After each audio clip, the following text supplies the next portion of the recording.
आज की यह वीडियो बीए बीएससी बीकॉम के सेकेंड सेमेस्टर वाले स्टूडेंट के लिए मोस्ट इंपॉर्टेंट होने वाली है, क्योंकि आज की इस वीडियो में बात करेंगे बीए बीएससी बीकॉम के सेकेंड सेमेस्टर में जो को करिकुलर यानी कि अनिवार्य प्रश्न पत्र की परीक्षा होती है उससे जुड़े most important question and answer के बारे में। ये परीक्षा आपकी ओएमआर सीट पे होती है, एमसीक्यू बेस के क्वेश्चन आते हैं और सेकेंड सेमेस्टर में आपको को करिकुलर सब्जेक्ट परीक्षा देनी जिसका नाम है फर्स्ट एड एंड हेल्थ, जिसको हिंदी में बोलते हैं प्राथमिक चिकित्सा एवं स्वास्थ्य।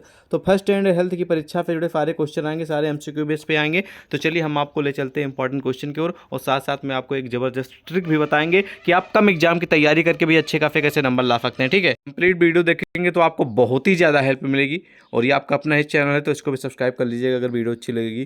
पहला प्रश्न है आज की इस वीडियो का कि डिप्थीरिया रोग कैसे फैलता है, इसके बारे में बताना है। तो रोग बहुत सारे होते हैं लेकिन यहाँ पर डिप्थीरिया रोग के बारे में पूछा गया है, ये कैसे फैलता है। तो ध्यान रखेंगे बहुत सारे ऑप्शन यहाँ पर दिए गए हैं, जो सही होगा उसे ही आपको टिक करना होगा। ओएमआर सीट आपको एक मिलेगी, उसी में गोला बनाना होगा, जो सही होगा उसी के सामने, जैसे कि आबा और सा यानी कि ए बी सी डी या फिर आबा फादा दिया जाएंगे ऑप्शन, जो सही होगा उसी पे आपको ब्लैक पेन से गोला बनाना होगा। जैसे आपने फर्स्ट सेमेस्टर में परीक्षा दी थी वैसे ही गोला बनाना होगा। ठीक है, तो ध्यान रखेंगे ये जो रोग है ये जीवाणुओं से फैलता है, इसका सही जवाब हो जाएगा आ नंबर।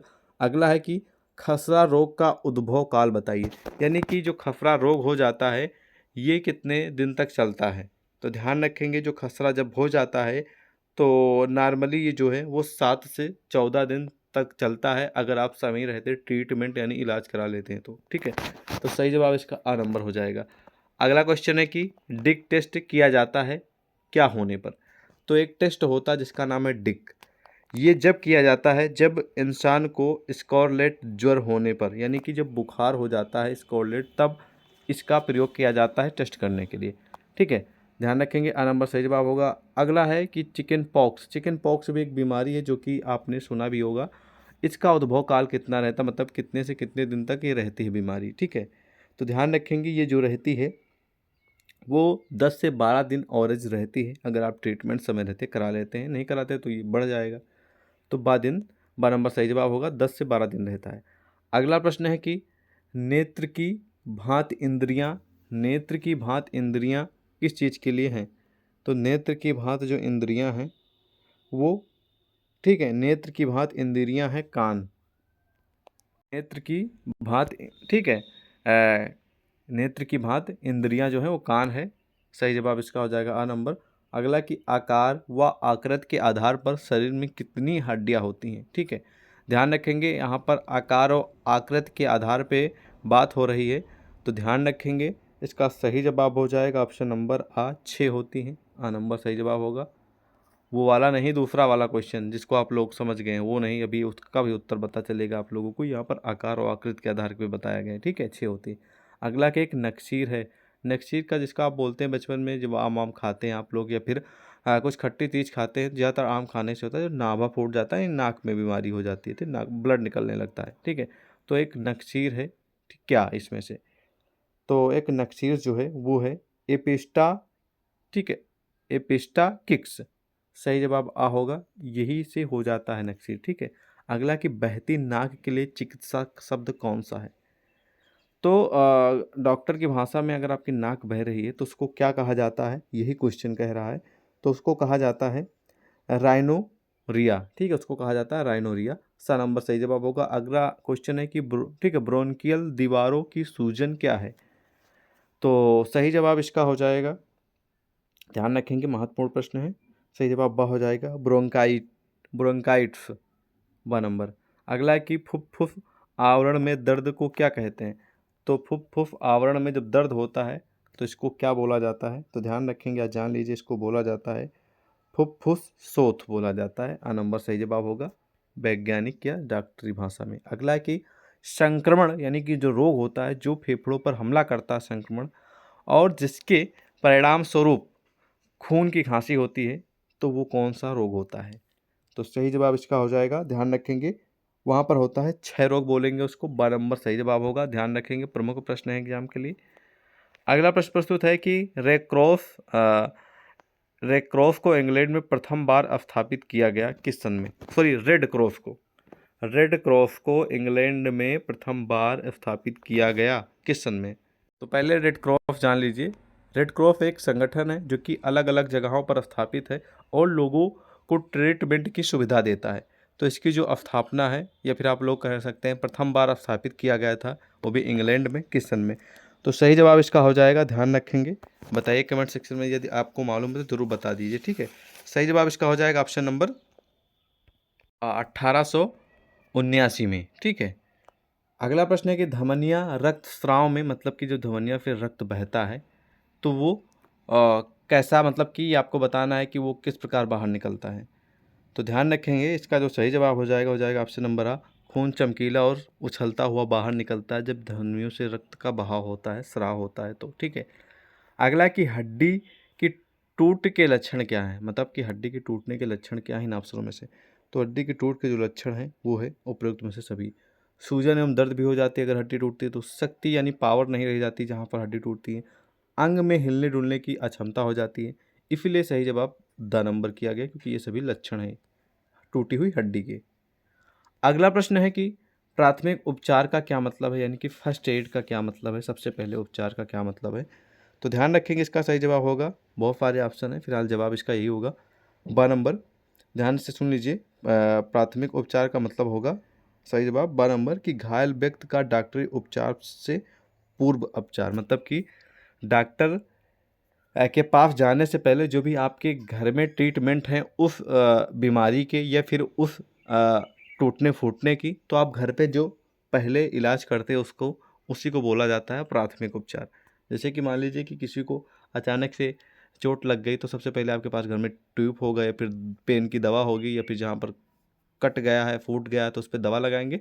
देन उसके बाद आप लोग डॉक्टर के पास जाएंगे ट्रीटमेंट के लिए, ठीक है। तो इसको फर्स्ट एड का मतलब होगा, सबसे पहले जो आपके पास दवाई होती है जो आप लोग घर पे करते हैं उसी को फर्स्ट एड बोलते हैं। अगला कि प्राथमिक उपचार का मुख्य उद्देश्य क्या है। तो प्राथमिक जो उपचार होता है, यानी कि जो सबसे पहले आप कोई भी समस्या होती है तो सबसे पहले आप इलाज करते हैं घर में। आपके आपके साथ कोई समस्या होगी तो आप पहले घर में कुछ इलाज करेंगे। जैसे कि मान लीजिए एग्जाम्पल के रूप में आपका हाथ कट गया, तो आपके पास क्या होगा, कुछ ना कुछ तो आप लोग पट्टी होगी, तो पट्टी तुरंत मार लेंगे कि ब्लड और ना निकले, ठीक है। और तुरंत डॉक्टर के पास भागेंगे। ये फिर बहुत सारी चीज़ें होती है, जैसे कि आपके पास कुछ दर्द भी हो रहा है कटने के बाद, तो आप मेडिसिन ले लिए दर्द वाली, ठीक है। उसके बाद आप डॉक्टर के पास जाएंगे, क्योंकि मान लीजिए डॉक्टर दूर है, तो आप ये पहला उपचार यही करेंगे, ठीक है। तो इसका उद्देश्य क्या होता है, तो सही जवाब इसका हो जाएगा द नंबर, डॉक्टर के आने से पूर्व व्यक्ति की स्थिति को बिगड़ने नहीं देना, यही होता है उद्देश्य प्राथमिक उपचार का, ठीक है।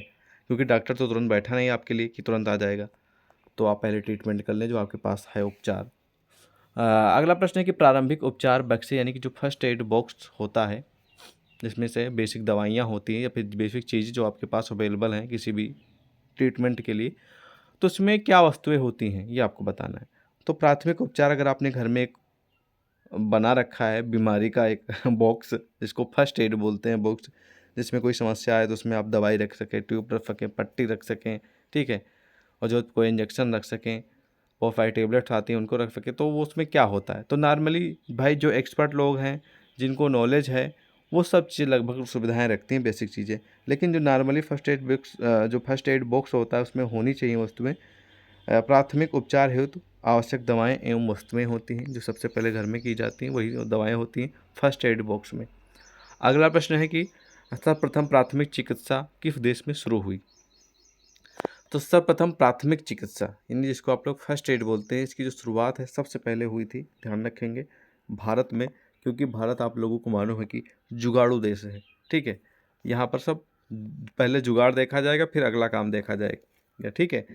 अगला प्रश्न है कि इंग्लैंड में प्रथम बार सेंट डोहन एम्बुलेंस एसोसिएशन ने कब प्राथमिक सहायता फर्स्ट एड शब्दावली को शासकीय रूप में अपनाया था, ठीक है, यानी कि गवर्नमेंट के रूप में अपनाया था। तो ध्यान रखेंगे वो समय था 1879 का जो अपनाया था, सही जवाब आ होगा। अगला है कि 1877 में इंग्लैंड में इस व्यवस्था का सूत्रपात किस रूप में हुआ, किस चीज़ का, तो यह बताना है।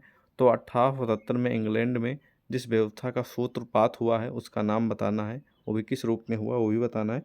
तो सही जवाब इसका हो जाएगा ऑप्शन नंबर आ, saint John ambulance association of England, इसी का सूत्रपात हुआ था 1877 में, वो भी इंग्लैंड में। अगला है कि कच्ची टूट अस्थिभंग होता है किसमें। तो जो कच्ची टूट अस्थिभंग होता है ज़्यादातर बच्चों में होता है, जो छोटे बच्चे होते हैं। आ नंबर सही जवाब होगा। अगला कि जब हड्डी टूटने के साथ घाव भी हो जाता है तो उसको क्या कहते हैं। मान लीजिए हड्डी टूट गई लेकिन उसके साथ घाव भी हो गया, ठीक है, गहरा, तो उसको क्या कहा जाता है इन ऑप्शनों में से। तो ध्यान रखेंगे, जब हड्डी के साथ घाव भी होता है, टूटने के साथ घाव भी होता है, तो उसको कहा जाएगा विषम अस्थि भंग, यानी कि आ नंबर सही जवाब होगा। अगला कि मोच के लक्षण क्या होते हैं। जब आपको मोच लग जाती है तो उसके लक्षण क्या हैं। तो सही जवाब इसका हो जाएगा ऑप्शन नंबर द, जोड़ों के बंधनों का खिंच जाना या कट जाना ही मोच के लक्षण है। सही जवाब द होगा। अगला प्रश्न है कि विष के मुख्य प्रकार बताइए। तो ध्यान रखेंगे, विष के मुख्य प्रकार हैं अम्लयुक्त विष पदार्थ, मतलब कि जैसे कि आपको चींटा कभी काटा होगा ना, या फिर आपको जिसके काटने पे आपको पेन हो, मच्छर होता है, ठीक है, मक्खी होती हैं, ठीक है, या फिर चींटे काट लेती, चींटियाँ काट लेती हैं, तो उनके अंदर क्या होता है, अम्ल होता है, ठीक है, क्या होता है, एक अम्ल होता है। जब वो काटता है तो आपके अंदर जब वो चीज़ अम्ल उनके अंदर जो रहता है वो जाता है, तब आपको पेन होता है, ठीक है। तो इसलिए बताया गया कि अम्लयुक्त विष पदार्थ होता है। अगला कि फफूंदी, धातुओं का जहर, सड़ा हुआ भोजन का विष आदि आते हैं किसके अंतर्गत। तो ये सब जो आते हैं ये आते हैं अम्लयुक्त के अंतर्गत। सही, एक मिनट, ठीक है, फफूंदी, धातुओं का जहर, सड़ा हुआ भोजन का विष आदि जो आते हैं किसके अंतर्गत आते हैं। तो ये जो आते हैं आपके आते हैं क्षोभ कारक के अंतर्गत आते हैं। द नंबर सही जवाब। अगला है कि धतूरा, अफीम, गांजा, क्लोरोफॉर्म, कुचला आदि जो है ये अम्लयुक्त है, क्योंकि इसमें क्या होता है, नशा होता है, ठीक है। अगला है कि जलन कहलाता है जब, जब क्या होता है, तो जलन कहलाता है जब आग या दहकती हुई वस्तु से देह जल जाती है, तो उसको कहा जाता है जलन हो रही है, ठीक है। अगला है कि स्नान यानी कि नहाने का हमारे देश में सबसे उत्तम समय कौन है। तो आप सभी को अच्छे से मालूम है कि सुबह के समय, प्रातःकाल। अगला कि केशों, ठीक है, केशों को गंदा रखने से कौन सा परजीवी सिर में पड़ जाता है। तो अगर आप अपना हेयर मतलब कि या फिर खोपड़ी गंदी रखेंगे जहाँ पर बाल रहते हैं, तो उसमें सिंपल सी बात है कि क्या हो जाता है, जूं पड़ जाते हैं, जिसको आम भाषा में जुआं बोला जाता है, ठीक है। अगला है कि मादा जू प्रतिदिन कितने अंडे देते हैं। तो मादा जू आपके बाल में जो पड़ जाते हैं, जुएं जिनको बोला जाता है, जो मादा होते हैं, ठीक है, यानी फीमेल वर्जन, यदि हो जाते हैं तो वो प्रतिदिन कितने अंडे देते हैं। तो ध्यान रखेंगे, प्रमुख प्रश्न है, आपको जानना भी चाहिए। सही जवाब हो जाएगा 8 से 12 अंडे देते हैं, तभी जुएं फैल जाते हैं एक दिन में। तो ध्यान रखना, अगर जुएं पड़ गए हैं, मादा मादा पहचान थोड़ी होगी, ऐसे ही आप कर पाएंगे, लेकिन फिलहाल अगर जुएं पड़ जाते हैं और मादा होते हैं तो वो 8 से 12 अंडे देते हैं प्रतिदिन। और इसी तरह अगर 10 हो गए तो बहुत ज़्यादा हो जाएंगे, करीब करीब आपके 100-150 जुएं हो जाएंगे। हालांकि जुओं का संक्रमण किस प्रकार होता है ये आपको बताना है। तो जुओं का संक्रमण किस प्रकार होता है, जैसे कि आपको जुआ है और आपके पास मतलब कि आपके जुएं हैं सिर में, ठीक है, और अगला बंदा आपके परिवार में उसके नहीं है, अगर वो आपके पास से बगल में लेटता है तो उसके भी जुएं हो जाएंगे। तो इसलिए सही जवाब इसका हो जाएगा संपर्क में आने से जुओं का संक्रमण फैलता है, उसके सिर पे चढ़े जाएंगे। अगला कि जुओं के काटने से होने वाला ज्वर का क्या नाम है। जब जुआ काटता है तो आपको कहीं ना कहीं थोड़ा बहुत दर्द होता है, ठीक है, तो उसको क्या कहा जाता है। तो उसको कहा जाता है टाइफस ज्वर। द नंबर सही जवाब होगा। अगला है कि दांतों की सुरक्षा के लिए क्या नहीं करना चाहिए। तो दांतों की सुरक्षा के लिए आपको जो नहीं करना चाहिए, गर्म खाना के बाद ठंडा पानी नहीं पीना चाहिए, इस बात को ध्यान रखना है। गर्म खाना खाने के बाद ठंडा पानी अगर आप पी लेते तो आपको दांतों में समस्या होगी, ठीक है, तो इसलिए ये नहीं करना चाहिए। अगला प्रश्न है कि छोटे बालकों को पढ़ने की पुस्तकें होनी चाहिए। जो छोटे बालक होते हैं उनकी पुस्तकें जो बड़े प्रिंट की होनी चाहिए, जिसमें अच्छे से क्लियर दिखता हो। अगला कि दही बिलोने में कौन सी क्रिया होती है। तो दही बिलोने में जो प्रक्रिया होती है उस प्रक्रिया का नाम है, ध्यान रखेंगे, दोनों हाथ पैर आगे पीछे करना, ठीक है, सही जवाब दा होगा। अगला कि बालक के शरीर में जन्म के समय कितनी हड्डियां रहती हैं। तो बालक के जन्म के समय उसके बॉडी में जो संख्या होती है हड्डियों की वो होती है 270। ध्यान रखेंगे, द नंबर सही जवाब होगा। अगला है कि कौन सा रोग संक्रामक नहीं होता है इन ऑप्शनों में से। तो इनमें से एक जो रोग है संक्रामक नहीं होता है वो है एड्स, ठीक है। अगला है कि व्यायाम में या फिर व्यायाम में अभ्यास सीखने का सूत्र क्या है। तो व्यायाम में अभ्यास करने का जो सूत्र है सिंपल सा है, वो है, ठीक है, क्या है बताइए कमेंट सेक्शन में। तो व्यायाम में अभ्यास फेंकने का सूत्र इसमें से कोई नहीं है इन अवसरों में से। फिर आगे क्वेश्चन आने की भी उम्मीद नहीं, आप इग्नोर भी कर सकते हैं। ये महत्वपूर्ण प्रश्न है लेकिन कि कौन सा लक्षण हैजे का नहीं है इन अवसरों में से। तो जुद्दा है खांसी आना, ये हैजे का लक्षण नहीं है, इस बात को ध्यान रखेंगे। बाकी सभी लक्षण हैं हैजे के, हैजा जो हो जाता बीमारी। ठीक है, आज की इस वीडियो में हमने आपको करीब करीब 40 से 50 क्वेश्चन बताए और इस पीडीएफ में और भी आपको क्वेश्चन मिल जाएंगे, 10-20 करीब करीब 60 वाट क्वेश्चन मिल जाएंगे अगर पीडीएफ आपको चाहिए विथ आंसर।